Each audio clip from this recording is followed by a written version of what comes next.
You grew up in Bombay. You grew up with asthma. Every winter, your parents had to take you away from Bombay to a hill station so you could be comfortable. You wanted to play football, couldn't make it to the state team because of endurance and other problems related to your respiratory problems. Taking up swimming to increase lung capacity didn't help as well. You've grown up personally affected by the air quality in India. So let's start here.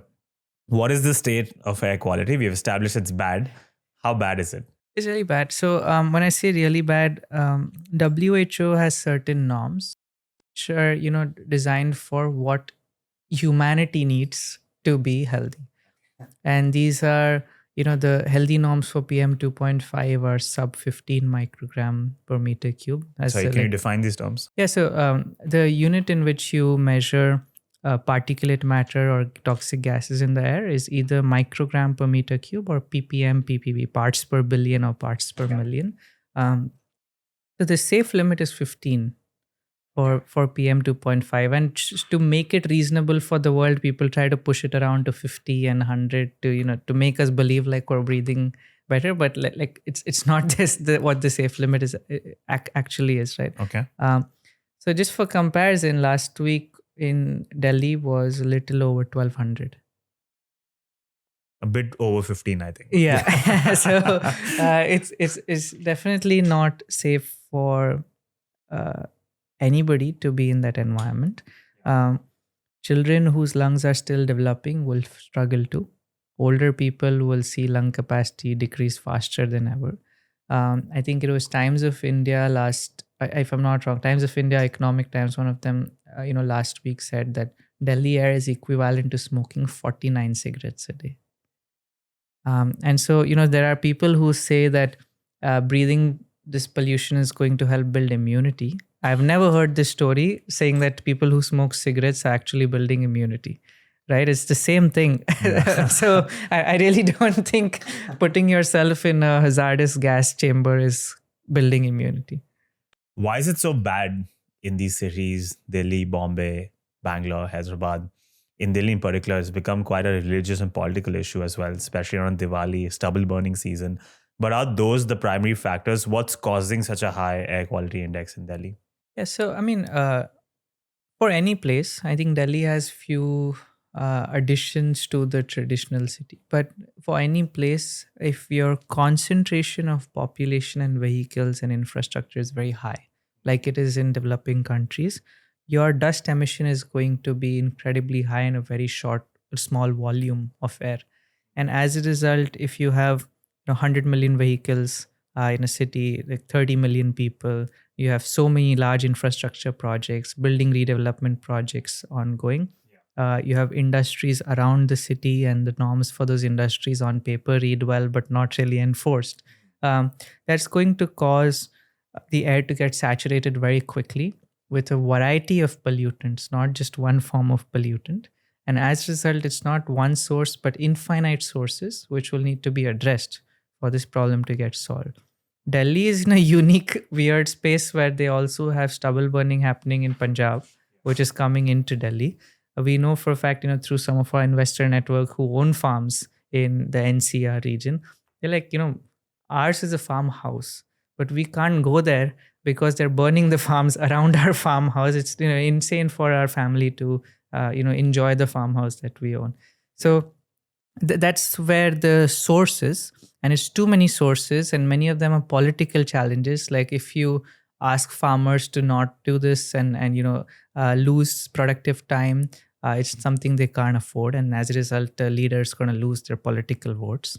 It's a nuanced engineering problem, and we've been told to defer to IITs because that is apparently the pinnacle of engineering in India.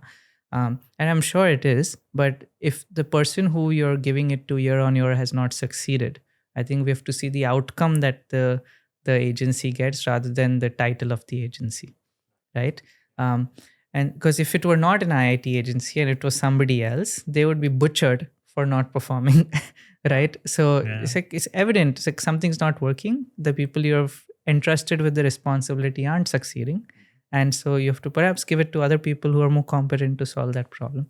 And then So that's on political side, and there are other things that recently got added to a group with some Supreme Court justices and lawyers and ministry people and so on, and there's Sequoia's MD and ACT grants and all these people on a chat on trying to solve it. And it's so complicated. Like, people have tried suing the government for the last decade to solve this, but there's like a threshold to. I don't think legal route is the correct route. I think you have to first be a citizen who takes action. So people like us who are privileged to have engineering prowess, we work in the industry, we have manufacturing capabilities, venture capital, all of that, to build proof cases that this is how it's going to be built and how we can solve the problem.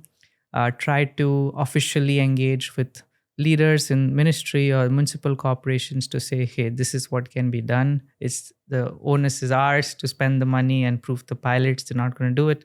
And if at all that works, then you are lucky. They'll consider it. So that's naturally how any government works. It's not isolated to India. And that's why we try very hard to deal directly with the center.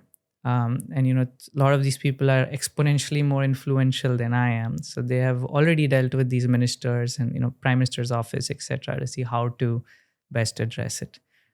So that's all going on. But I think why is it so bad? It's too many things going on at the same time to, so it's not an isolated focus that let's clean the air for the citizens of the country. Why is Delhi, Bombay unique in this sense? Like, you take New York, for example, also a very dense city, right? A lot of vehicles for sure. Maybe San Francisco is another example. And if you start driving 50, 100 miles away, you'll start reaching an agricultural land as well. In fact, New York did see the effect of Canadian fires come through this year, last year as well. So why is it that Delhi in particular it's so bad? Or maybe not just Delhi, Bombay, Hyderabad, Bangalore, all of these cities. Why is it so much worse in those cities as compared to cities here? I think New York's density is far lower than Delhi per square kilometer. How many people and vehicles exist?